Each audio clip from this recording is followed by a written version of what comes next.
Hi, good afternoon, everyone. Thank you for joining us in today's session at the Built Environment track at the Supercomputing Asia 2022. I hope you have enjoyed the 3 days conference thus far, and I'm very happy today to be able to chair this Built Environment track session.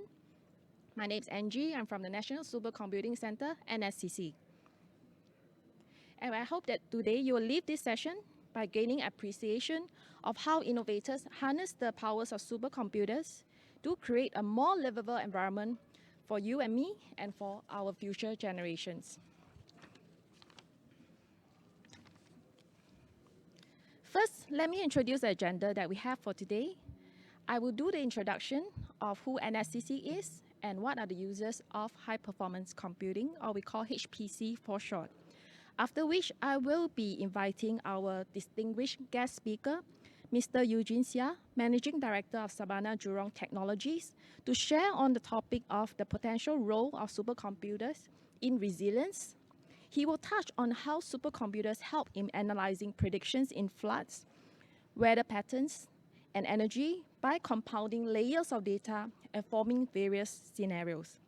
He will demonstrate how Surbana Jurong Technologies create virtual ecosystem with analytical and visualization tools through digital twins for buildings and cities. After which, I will be doing a sharing of our upcoming very first high-performance computing innovation challenge for the environment, where we will be inviting innovators to submit your ideas and transformative solutions to our challenge statements for the environment sector. This national level challenge is open to the research and development communities from both private and public sectors, and as well as students from the Institutes of Higher Learning and ITE. Firstly, let me introduce to you who NSCC is and what we do. National Supercomputing Center Singapore was set up to support the advanced research needs of both the public and private sectors in Singapore, and are made accessible to all local institutions of higher learning, polytechnics, government agencies, and companies.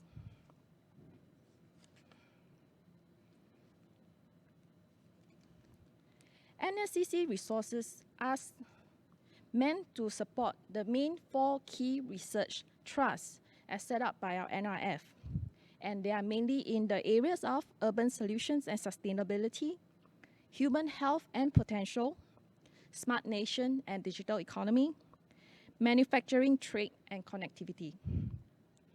And we are all linked via all the high-performance computing centers around the world through a high-speed, high-bandwidth networks globally and locally and globally.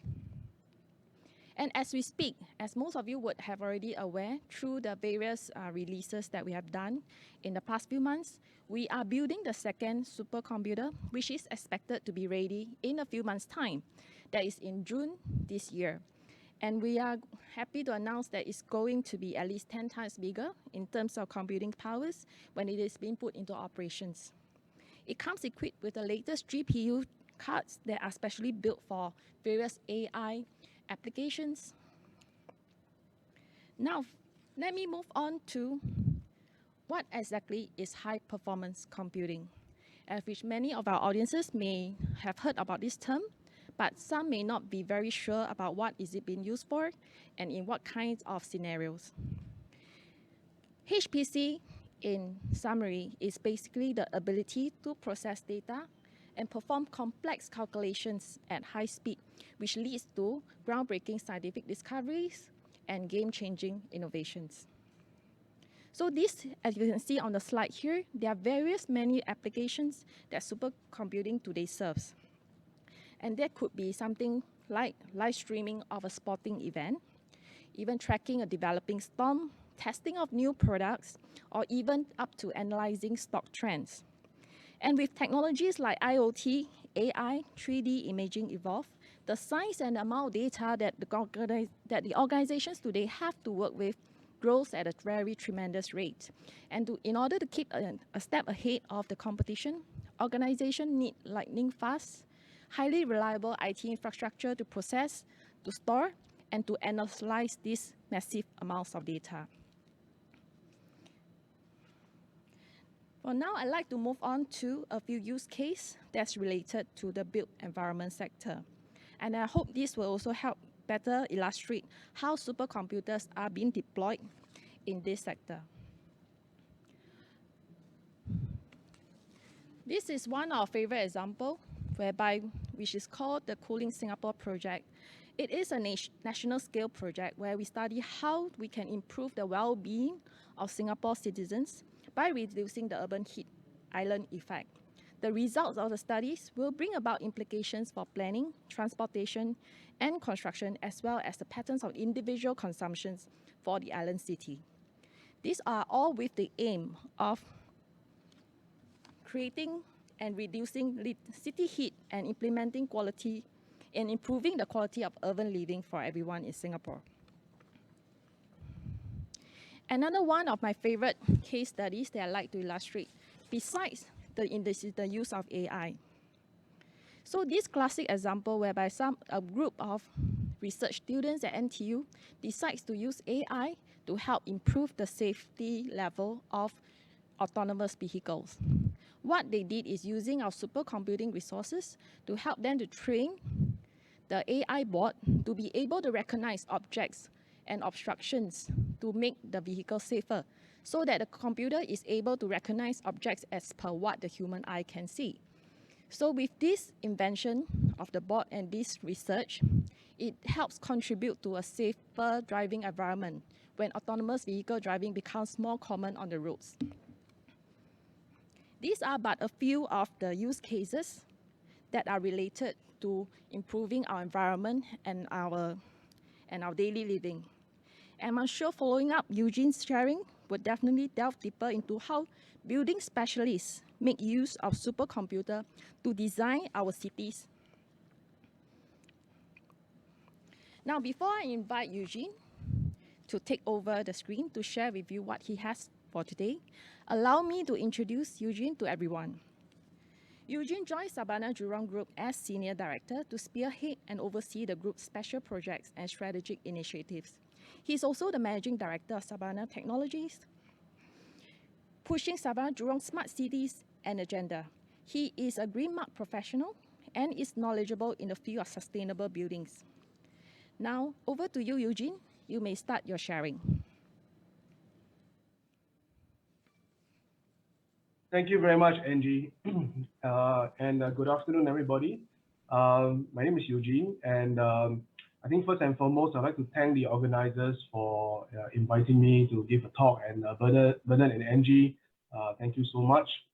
I would love to be with you guys at the venue, but I'm actually still recovering from COVID, and so I'm here on Zoom to share with you on the potential roles of supercomputers. And why I'm also very excited about this partnership that SJ and NSCC has is because of, I personally feel that with HPC, we will be able to add a lot more value to our clients and perhaps also give a lot more quality life to the people that we are designing buildings and cities for.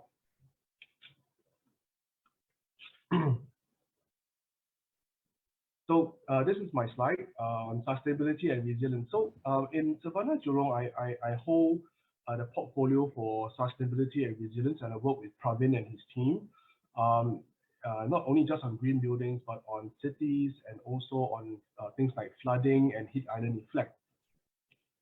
But in my role as Managing Director of Smart Cities, Surbana Technologies, I am now trying to bring these three together, sustainability, digital, and also smart cities, so that we can be able to use the data that we collect from all these three different companies in SJ to improve design, to improve in terms of the quality of lives of people that stays in our buildings and our cities.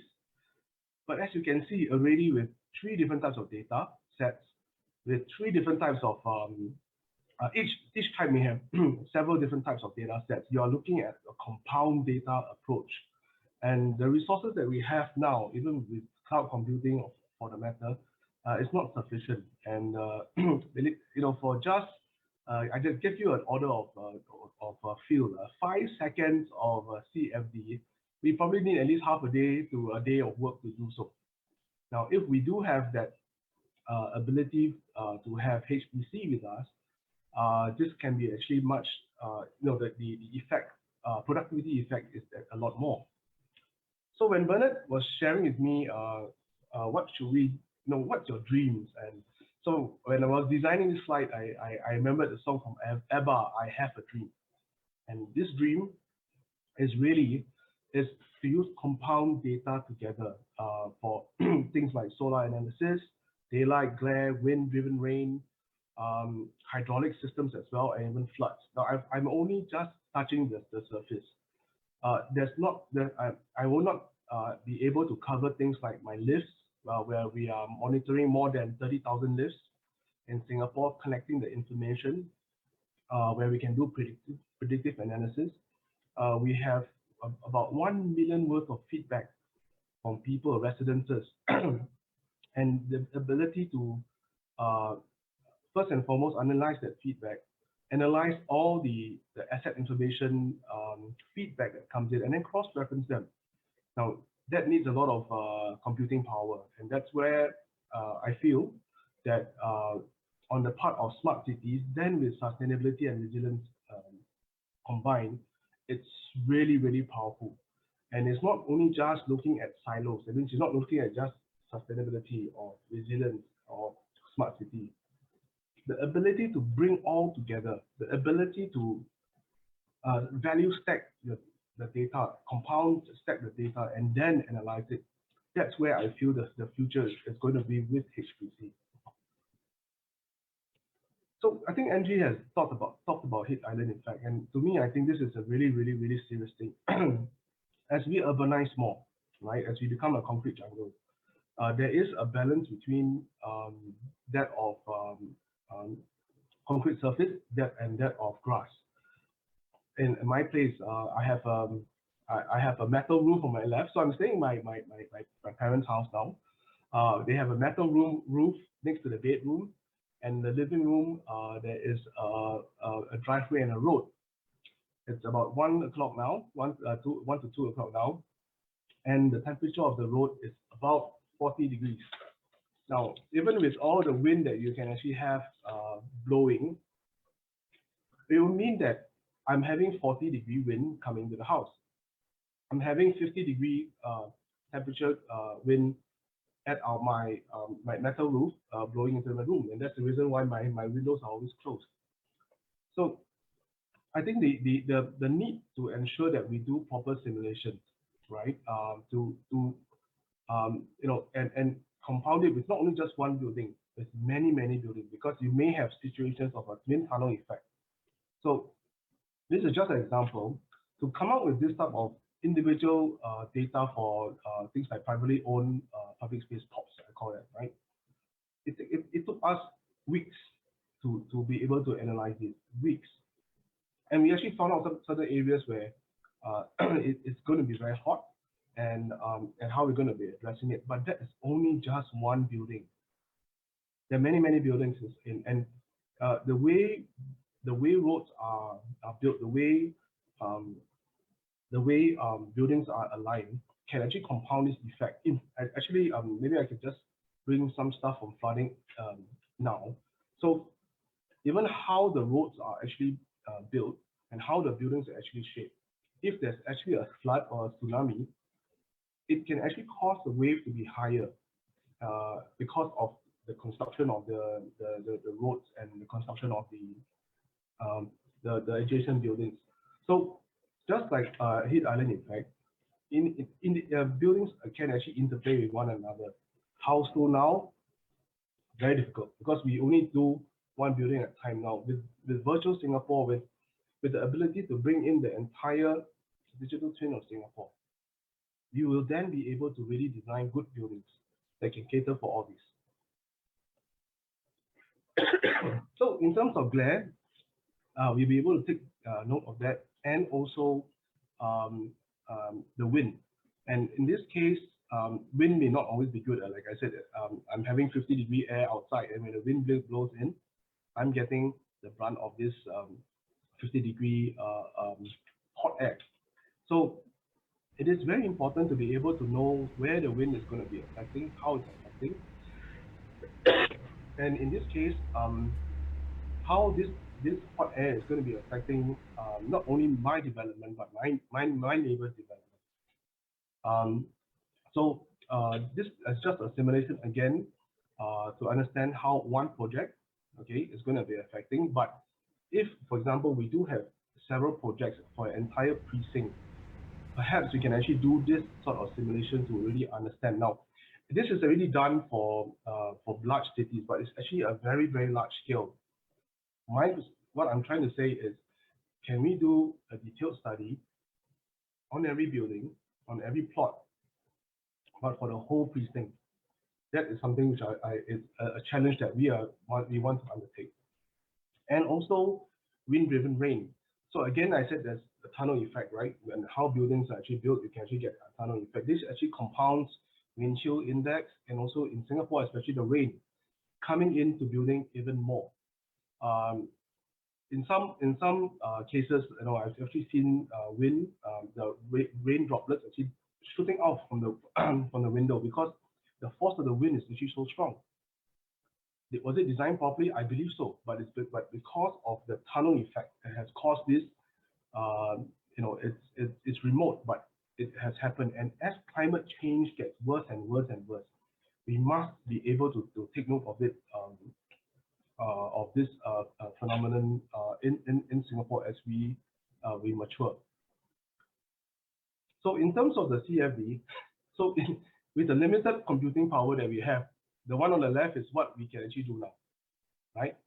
But if we can do those things that I showed you just now for individual buildings, but really in detail as for an entire cities, I think that's where we really talk about urban heat island effect, that we can design something for urban Singapore. I think that is where HPC will actually come in.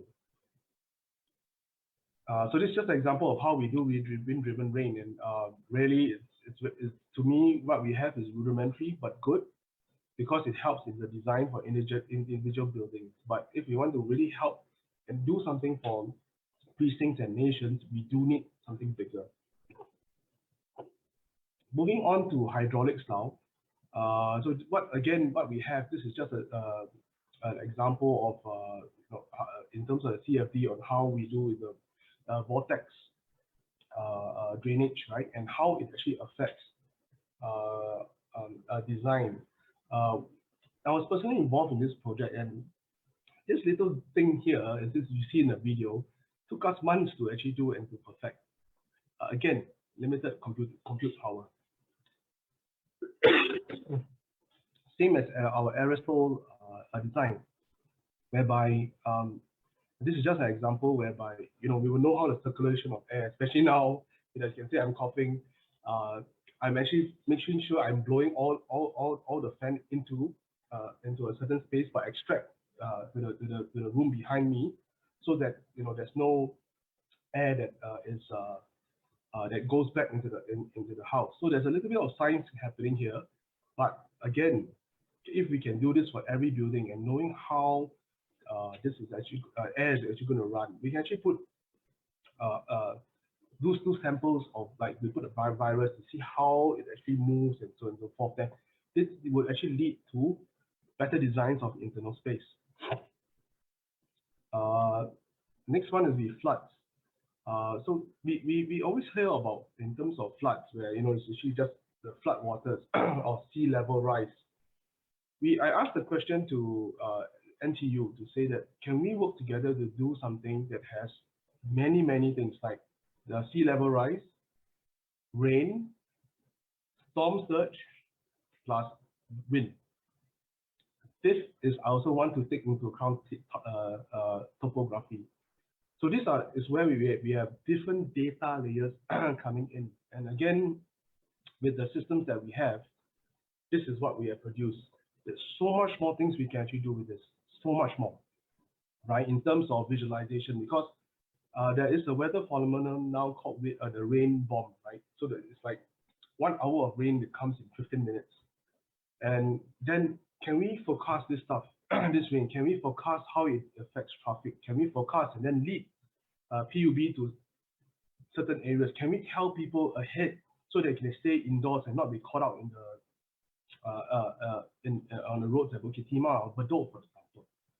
So these are the things that are the problem statements that we are trying to address, but not really. I mean, it's addressable, but again, with HPC, there's a lot more things that we can do. Just by what we have already, we are able to work on projects in Vietnam and China on where, in terms of using block model 1 diagrams, how can cities be designed. So just to show you, we did the flood modeling to see how we can drain the flood waters or channel the flood waters outside the city to areas where we want them to flood, much like Bishan Park. So on the left-hand side, you will see all the blue color, if I draw your attention to the top left-hand corner.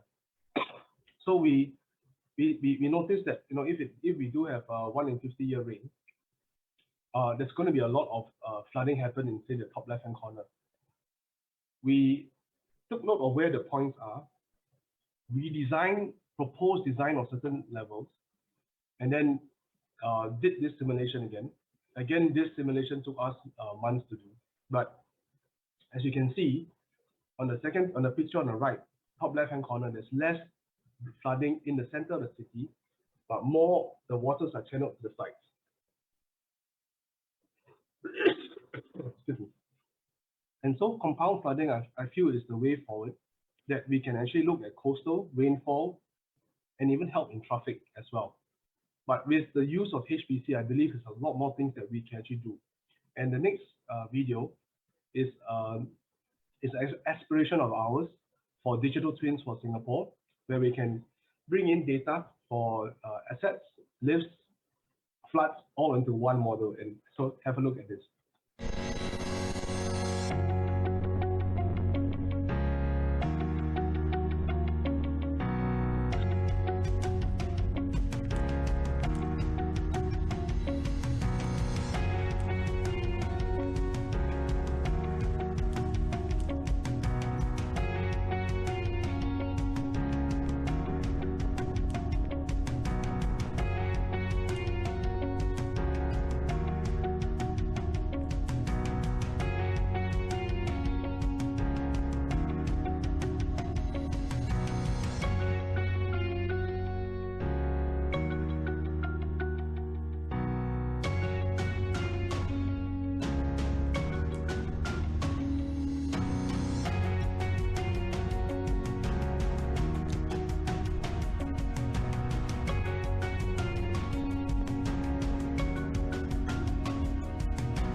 I think to conclude, there's a lot of things that SJ, we would like to work with NSCC for HPC, and we're very, we are very excited in the partnership that we're going to be having, and also that we are able to use this high performance computing into the work that we do for the built environment and natural environment and infrastructure.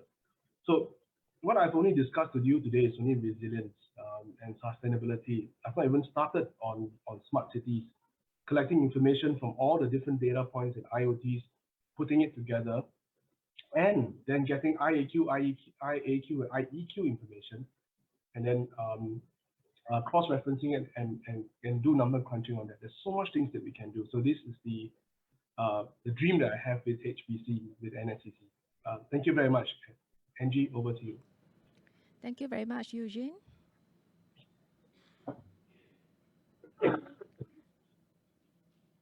For those who have questions for Eugene, you may stay on to the end of session where we'll open up our Q&A. All questions can be taken at Pigeonhole. So if you go to www.pigeonhole.at, enter code SCA22, you'll be able to key in your questions via the panel, and we'll address all your questions at the end of this channel. And I hope you enjoy Eugene's sharing. And from what you can see, he has clearly demonstrated how high-performance computing works behind the backgrounds in helping city builders to design a better city and better buildings. So next time when you visit a new town, looking at a new building, you can see there is a lot of science and technology that go behind in deciding where the building is facing and how the building is being built to be more energy efficient. As of course, that's very close to our hearts with all the heavy downpours nowadays. So with this designing of the township, whereby they take into consideration where are the flood-prone areas. So hopefully in the future, we will have a better designed township whereby we no longer have to worry about flood waters. All right, so now for me to move on to my next session, which I would like to share with everyone, would be our high-performance computing innovation challenge for the environment. This is our very first challenge that we are launching this year, and we hope to see your participations, especially from the students in our IT, in our Institute of Higher Learning Polytechnics, to join us. So the aim of this innovation challenge is to be able to invite all our innovators to be able to think of various transformation solutions that can help us build towards a smarter cities, and your solutions can be powered by a high-performance computing. What does it mean is that means you'll be able to test out your solutions, build on your scenarios using a bigger data sets to help you to scale, even to create a virtual environment as what you have seen in Eugene's presentation. This challenge will have two categories. One would be the open categories, whereby organizations, research communities, from government agencies, local enterprises, SMEs, and startups. And we also have the student categories, whereby teams can join from both universities, polys, and ITEs. The challenge will take place between April to August, so it's a 6-month program, and all the competing teams will have to send in participants of between 2 to 5 to join as a team. Let me move on to the next slide. So these are the challenge statements that our participants will be invited to submit the proposed solutions. So participants, you can choose out of these 4 themes of how your solution intend to tackle some of these problems here. First being creating a smarter city ecosystem. This is how you can think out of the box, connect different data sources, and from there overlay and perhaps derive insights and actionable information for our city builders to help create a smarter city ecosystem. Next is how do you build a greener buildings, reducing carbon footprints. So how can you design a building that's more energy efficient, use lesser power to cool it down, and less expensive to maintain? So we look forward to transformative solutions to help us address this. Of course, quality urban living and enhanced communities. What does this mean? Is how do we improve our daily lives by designing environments that can help us to connect and enhance community living, such as optimizing the local transportation network, building a more well-connected parks, and also reducing the environment impacts of our personal transportation. Last but not least, the resilient solution for climate change. Climate change is very real to you and I. So is there any solutions that we can look at to better prepare the city to help anticipate and respond to hazardous events, trends, or even various disturbances that climate change is bringing upon us? So these are the 4 themes that we will be introducing for the Innovation Challenge.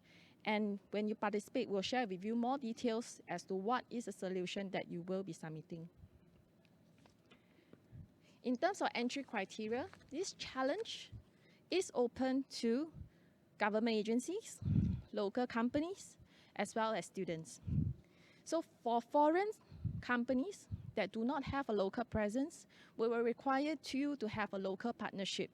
So you can partner with a local partner, either they could be a local institution or startup, or even if you are currently based overseas, but you have the intent to set up presence in Singapore within the next 6 months, you are also eligible to take part in this challenge.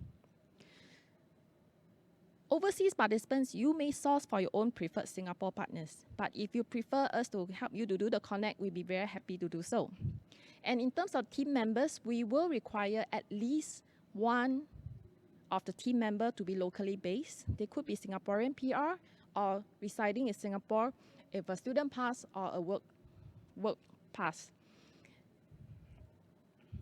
In terms of resources, the resources that's available for all our participants to help you in deriving your solutions and creating your prototype would include high-performance computing resources on our latest supercomputer Aspire 2.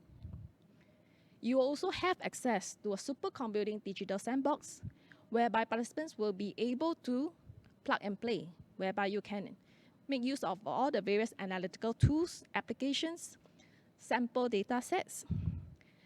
Of course, importantly, we'll also be providing you training on how do you use the supercomputer to help you work out on your POC. Of course, mentorship, we will also base on the challenge statements that you have chosen to participate in and pair you up with some of our subject matter experts from the industry, from the schools, who it could also be researchers to mentor you to help you arrive at your prototype. This is a look at the timeline. So from now, as of today, you can register your interest to participate. So not to worry, you haven't found enough team members, but you can register your interest first, and we will reach out to you in the month of April to share with you what are the details of the challenge statements. From there, you can put in all your details of the team members. Then we will invite you to submit your proposal by the month of June, after which we'll do our shortlisting. We are looking at shortlisting at least 10 submissions to move on to the solution development stage. That's where the students and all the participants from the private and public sectors will be able to access our supercomputing digital sandbox to help work on their solution. And of course, then come the big day, demo day. That's when you get to demonstrate your solution, your prototype, to our team of our group of judges and our organizing committee, which I will introduce later. Of course, this is the rewards and recognition. So there will be cash prizes to look forward to for both categories. Top 3 teams will walk away with attractive cash prizes. At the same time, I think you will also be happy to know that you'll be able to showcase your solutions on an international stage. And also win yourself a feature in the Supercomputing Asia, which is a regionally published publication.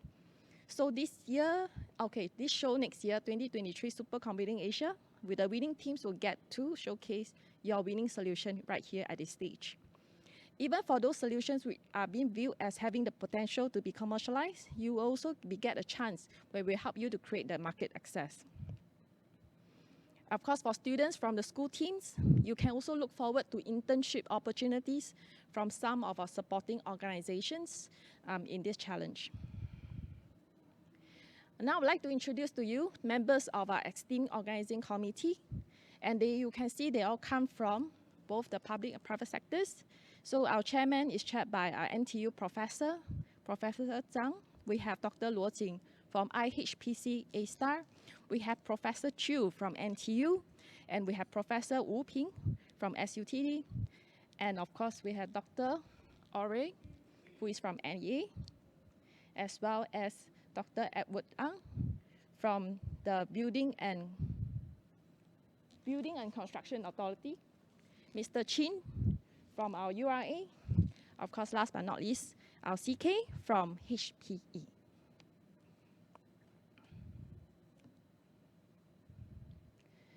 This is the QR code for you to register your interest to our high-performance computing. So for those of you who is on-site, you can scan this QR code. For those who are listening to us virtually, you are signed online. We also send out the link to you right after today's session. Now, I shall move on to the Q&A section. So if you have any questions, please go to Pigeonhole and enter your passcode SCA22 to submit your question.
So we have one question for Eugene.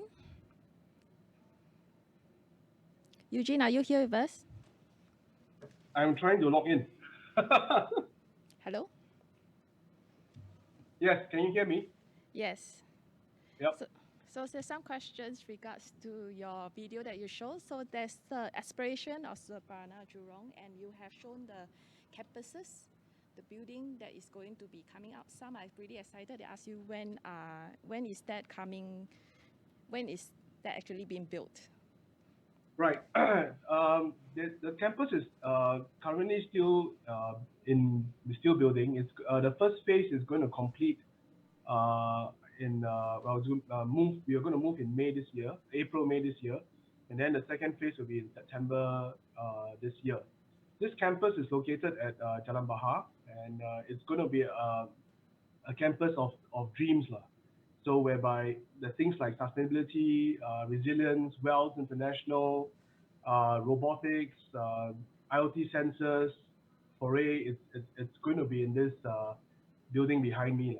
It's almost 70,000 meters square GFA, if from one tip to the other tip, it's an easy par 4, so it's about 380 meters. Wow. So I'll be moving in somewhere in September this year. Will there be a supercomputer on site? Well, we are talking about HPC, right? For cloud computing, I don't think we're going to be definitely looking at the cloud for in terms of this supercomputing. We do have servers on site, but that's because we do have confidential projects that we need servers on site. But we are trying to move more things to the cloud. It's much better, greener as well, and it's better for our carbon. this building has to be carbon neutral in 2030.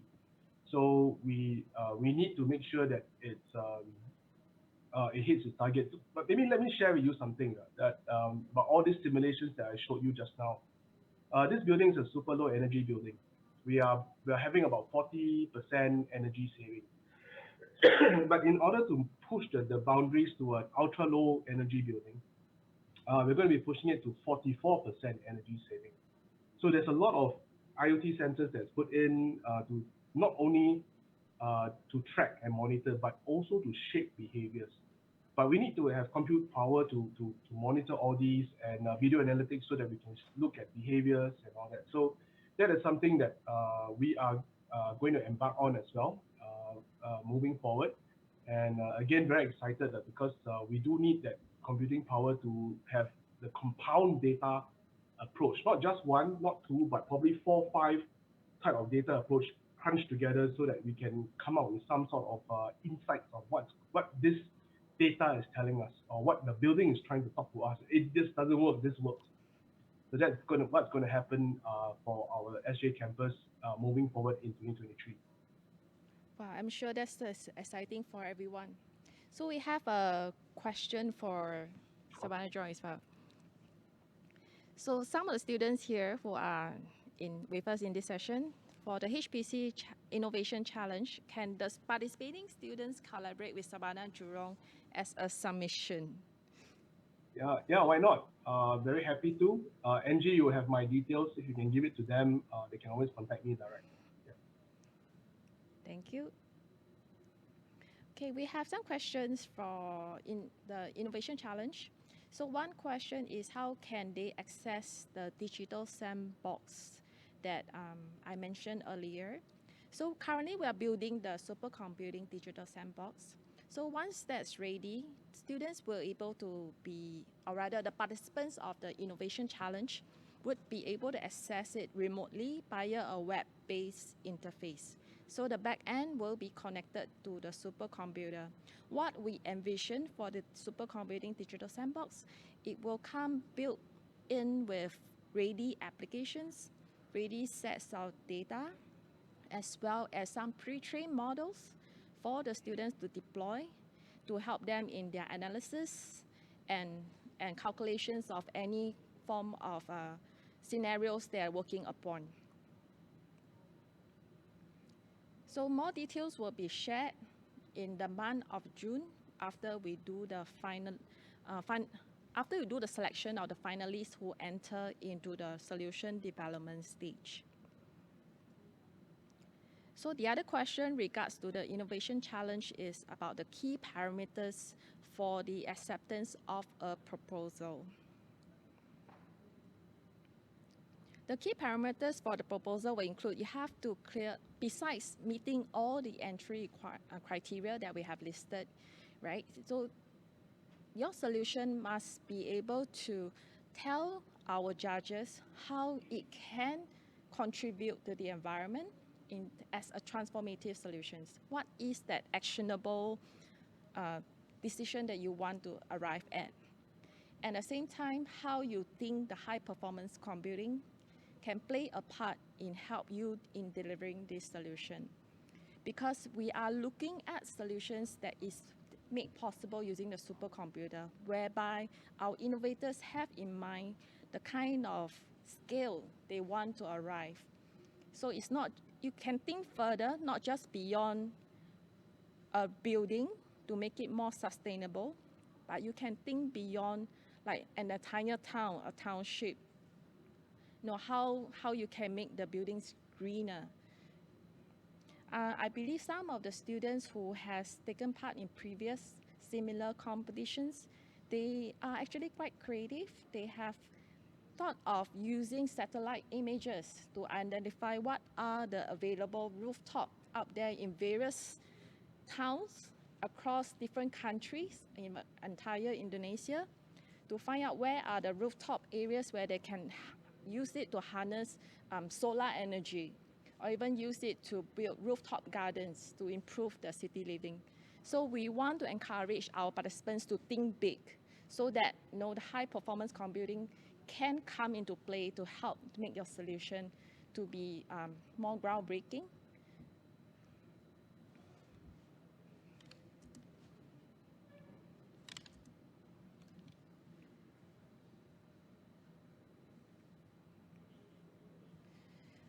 How many teams can each register for each school? We do not have a limitation on the number of teams to participate from each school, but each team must have at least 2 participants. What that means is, for example, Republic Poly wants to send in 5 teams, that's possible, if each of the team has got minimum 2 participants. So another question is, how about the data sets be provided? So many of these data sets would be related to, will be anonymous data. You will not be able to get personalized data, but they will be reviewed when our digital sandbox is ready.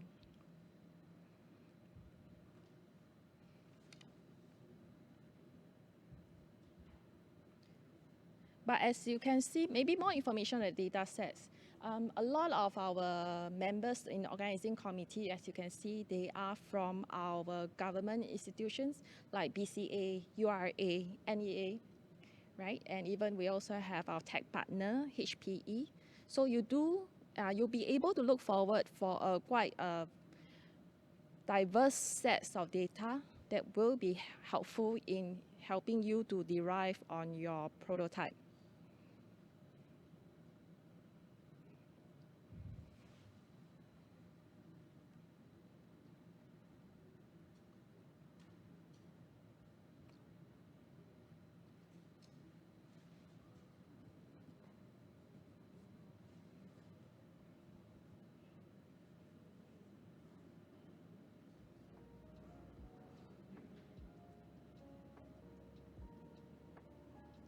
Okay, I don't see any more questions coming in from the Pigeonhole.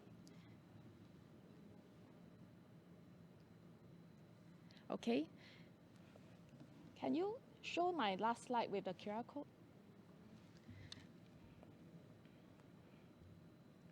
Okay, we can end the session now, but those of you who have maybe some questions pop up right after this session and you would like to reach out to us, feel free to leave your contact information via our post-event survey, whereby you can indicate your interest, whether in participating in the Innovation Challenge, or you have a question directly for Eugene from Surbana Jurong, as well as if you have a question for NSCC on how you might want to work with us for some research collaboration.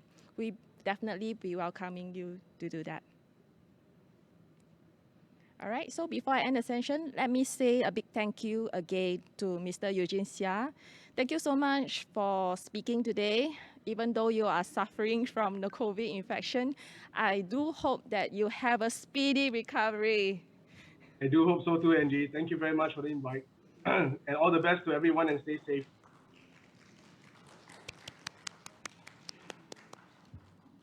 Right, thank you everyone. Thank you for joining us. Hope to see you guys at the Innovation Challenge. Thank you.